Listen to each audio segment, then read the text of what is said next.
This is episode 26 of Give Me a Chance, and it is your host speaking, Vittoria. Hi everyone, and welcome to a new episode of Give Me a Chance. We're back! We're back just in time to give you a few more interesting stories about how people got the chance to change their lives right before a larger summer break. This time, we will listen to Lucie's story and we will learn how she got the chance to change her life after reflecting on what she really wanted to have in life to become happy. So let's tune in now and listen to Lucie's story. Hi Lucie, and welcome to Give Me a Chance. How are you? I'm very well, Victoria. I'm so happy to be with you. Oh, and same here, because you are in Switzerland, right? That's right. And how long have you been living in Switzerland? It's been some years already, but I've been moving around in Switzerland all over the place with different life experiences. So, yeah. But indeed, you say you've been moving a lot, and then when we talked before, you told me that indeed you're not really Swiss. Where do you come from? So I come from Greece, and I'm coming from a Greek father and a French mother. This is how I came, but I've been raised in Greece. Before we start talking about your story, and I think we have some pretty interesting stories to discuss really soon. Can you tell us a little bit about yourself? As we said now, I was born in Greece. I was going in a French school, so I was a bit like an international child from starting my life. And I was always surrounded with people from all over the world because my school had people from everywhere. My childhood was okay, but still feeling a little bit always like an outsider at some level. It was so many various features, like the school I wasn't so good as a student, or also I didn't know I was gay back then. So it was a little bit somehow trying to go on with life. But anyway, it was okay. It was okay. And then my next, let's say, I grew up, I became a hairdresser, I studied, I was so happy. Have you always been drawn to indeed working with people, being with people? Absolutely, yes. Always. From growing up as a child, I was always interested in people, in how people responded, reacted, talked. Well, what happened later on when you were living your 20s? Exactly. So I was, let's say, minding my own business in life. I had my first girlfriend. I was happy. I was clubbing, everything that someone that is 20, 21, 22-year-old would do. Yeah. And at the same time, I was working as a hairdresser. So I would say I was happy because I was popular with people. I was finally going out to gay clubs. So it was really my first me. And this is when at the age of 22, I went with this first girlfriend. We went together to a snowboard weekend. Okay. So we went together in our first big trip. And then we were having an amazing time. I was still learning to snowboard. I was falling down all the time. I was hitting myself everywhere, but I was so happy. And then when I went home, full of memories and, happy thoughts of what an amazing time we had, during the first week of coming back home, every day, instead of getting better from all this big physical activity and this tiredness, I was getting worse.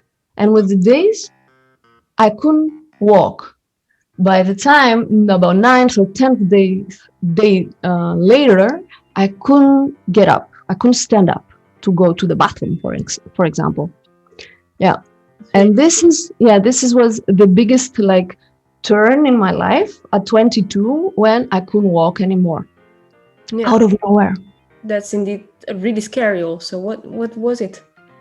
So this was the journey, that's the journey of discovery from doctors, hospitals, and see what is going on.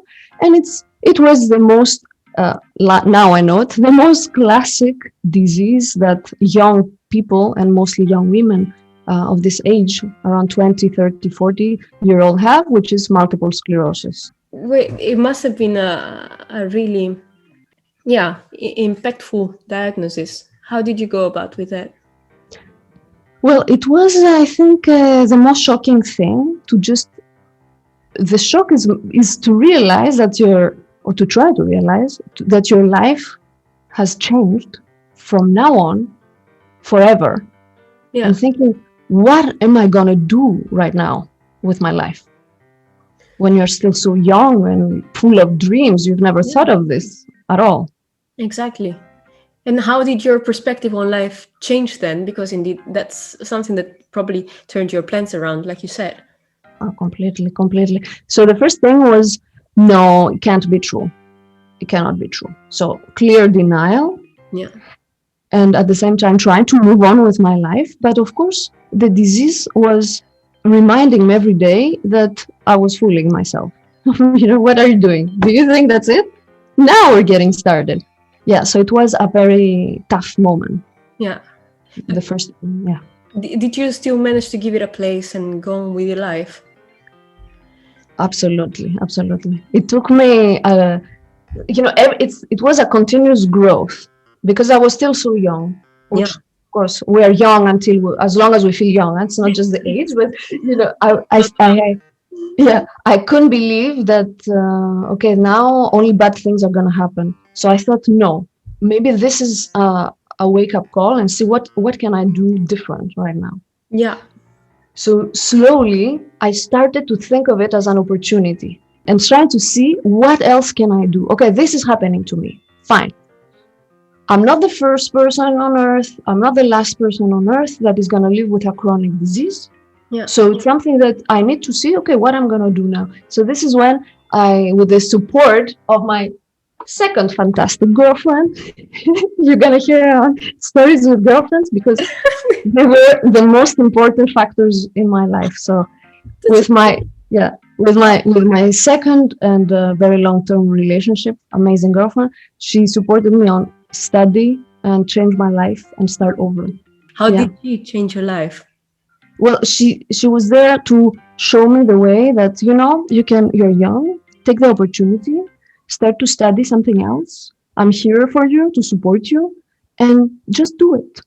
So this was the journey of starting to see what can I possibly study? What is my next? Since my dream was happening already. I was a hairdresser. This is what I wanted. So this time the criteria were very different. I had to choose not anymore only through the heart, but also through the logic, and it had to fit my new me. So I also need to mention that I could walk again. I started to be more functional. It was slowly, I could do a lot of things, but never again as before. Yeah. What happened is that probably a new path opened for you. And what was that? Yeah. So I decided to study and become a librarian and archivist. So this combined all the criteria because it was a job where I could be sitting most of the time. Perfect. Very important. Yeah. Calm environment, which I needed. Yeah. Definitely. And also it combined my love for organization and everything to be in order. There you go. That's perfect. And offering support to people that needed help. So again, it was there with the people. Yeah, indeed, helping people. That comes back indeed in your story again. Absolutely. But indeed, Lucie, and now I'm thinking, because being faced with a mess and everything that went by, so the fact that you had to look for a new job or new passion, live with your life, that was actually a kind of unexpected negative event in a way that changed your life. But was there an event that positively gave you the chance to change your life? So to move fast forward, I became a librarian archivist. I left to go to Europe. I had very good jobs. I had the honor to be part of incredible institutions and companies. Okay. 3 years ago, I had this incredible position in this incredible company. I had like a dream. I thought that I was 39. I thought, my dream is when I will be 40 to have a permanent job. And as soon as I managed to get this permanent job, this was the moment that I thought, oh my goodness, what I want until I'm 40 is to be happy. Whenever I was in contact with people, giving trainings, trying to share with them my passion about the importance of archiving and the history they're creating, all of this. These moments I was very happy. These moments were a small part of my day-to-day job. This is why it wasn't enough for me. It was you had to take a chance and be happy outside of the environment that you had actually created for yourself. Exactly. How did you do it? Well, I resigned. This is how I did it. I took all my courage. I resigned. Yeah. With all my heart. I said, thank you so much for all of this opportunity, but I have to follow my dream or whatever I can to really be happy. And this was the moment that after I was, yes, I did it. I left with dignity. I did this for me. But what was the plan for later? Because what do you do after you give up the stability of a job and an income and all your comfortable environments? Yeah. Then you go home and you say, what did I do? What did I do? What did I do? Well, how did you take control of the situation? But indeed, I got scared at some point. I have to be honest, okay? I was very brave to say, okay, this is what I want to leave. And then I was thinking, what am I doing now? And this was the moment where I started to search for other jobs. Mm-hmm. And the moment I was applying, instantly, once the email had left my, inbox, I was praying to not get the job. Yeah. So this was the crucial moment that I had a nervous breakdown. I was really bad because I didn't know what I wanted to do. And this is when I was so lucky to have with me my last girlfriend and current girlfriend. Oh. And let's see, maybe my last girlfriend as a permanent girlfriend, that she supported me a lot to understand what can I do. And what did she move you towards? Well, she didn't move me at all. She just told me, okay, let's write down a list with everything you enjoy doing in life. And at the end of this list, she said, okay, let me check now and see what are the things that you could make a profession out of it. So there were two main points. One was relevant to work with animals, and the other was to work with the other animals, the 2 feet ones, to support humans. There you go. That's the circle again. We talked about it, and she encouraged me to follow new studies and to become a life coach. So this is what happened. I studied again, went back to school at 40 years old. And then it was the best studies I've ever done. I was a very good student for the first time in my life, feeling that this is my path. What is the thing that you had to get most used to in your new life? Being free and being me. This was the hardest thing. How was it hard? Well, the hardest thing is to stop hearing your inner voices, this negative self-talk, self-thoughts coming from anywhere else besides, it's not even real. It's thoughts from the past, it's fears, it's from self-judgment or judgment or, all of this. This was the hardest thing, to just shush these voices and say, come on, give me a break. Where are these coming from? They're not even real. Which kind of tips would you have for somebody that struggles with this kind of thoughts too? Yeah, my tip would be that if you wanna, daring to really follow your heart and your dreams and follow yourself to being you, it's not a gift you're doing only for yourself, which of course is huge, but it's also for all of these people around you. It's for society, because we end up being happy individuals and not this misery that we're all complaining. It's so hard. It's all of this negativity that makes us at the end being emotionally and physically sick, and a society filled with unhappy people. But if we each one just dare to follow your heart and live your truth, which is actually it's our slogan, it's then you can be surrounded with happy people.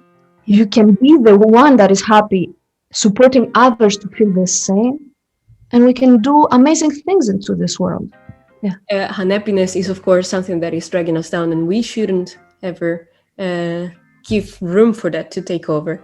But turn it around. And your path to happiness, you have taken a major step in that. What are the next steps for you? The next steps are just to continue this way, to be the life coach I want to be the individual I want to be. And also I need to mention really, really fast that this journey, I'm doing it with my girlfriend, Vanessa. We're doing this together. We are the coming out coaches and we're doing this together. She's focusing on the body, I'm focusing on the mind, but this is all the steps together. And it's my main, to continue this journey, I focus only on one thing, which I want to also invite everybody. Whatever you do in your life, no matter your choices, no matter the steps, no matter your thoughts, your only target must be, whatever you do, to be proud of yourself. That's it. This is the only criteria. That's a fantastic takeaway, Lucie. And with this, I wanted to thank you so much for being on and telling your story and all your inspirational moments and choices that you've taken. And I wish you all the best to you and Vanessa on your journey, and all the happiness in the world. Thank you. Thank you so much, Victoria. This was Lucie's story. Lucie's life has been impacted by many important moments which had a really huge mark on her, such as being diagnosed with MS during her 20s and consequently having to accommodate her life according to it.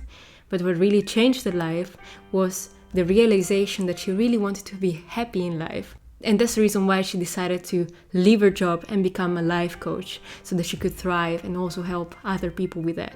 The Coming Out Coaches is the new business that Lucie is running, where she puts into practice what she learned to become a life coach. This was the end of this episode. Have you ever had the chance to change your life, or do you know anybody who has? Please get in touch with us and leave a comment here below. And if you have enjoyed this episode, do not forget to like and subscribe to this channel, and see you next time. Give me a chance, on your screen and in your ears.